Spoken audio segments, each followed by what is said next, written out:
ಕೆಟ್ಟದನ್ನ avoid ಮಾಡಬೇಕು. ಬೇರೆಯವರ ಖಾತೆಗೆ ಹೋಗ್ಬಿಟ್ಟು ಅನಗತ್ಯವಾದ ಮಾತುಗಳನ್ನ ಆಡೋದು, ಬರೆಯೋದು, ಆ ಶೌರ್ಯ ಬೆರೆಯೋದು ಬೇಡ ಯಾರು.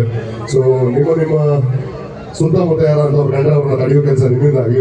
ಏನಂದ್ರೆ ಕೈಲಾದ ಜನಕ್ಕೆ ಒಳ್ಳೇದು ಮಾಡಬೇಕು, ಇಲ್ಲಾಂದ್ರೆ ಸುಮ್ಮನೆ ಇರಬೇಕು, ಕೆಟ್ಟದಂತೂ ಮಾಡಬಾರ್ದು ಅಲ್ಲ. ಜಾಸ್ತಿ ಇದ್ರೆ ಕೊಡ್ತೀರಲ್ಲ, ಕಡಿಮೆ ಹಂಚ್ತೀರಲ್ಲ, ಇನ್ನೊಬ್ಬರನ್ನ ಕೇಳಿಸಿ ಕಾಡಿ ಪೀಡಿಸಿ ಬದುಕೋದು ಅದೊಂದು ಸಂತೋಷನೇ, ಅದು ವಿಕೃತಿ. ಅದು ಆ ವಿಕೃತಿ ನಮ್ಮಲ್ಲಿ ನಮ್ಮ ಸಮಾಜದಲ್ಲಿ ಇರೋದು ಬೇಡ.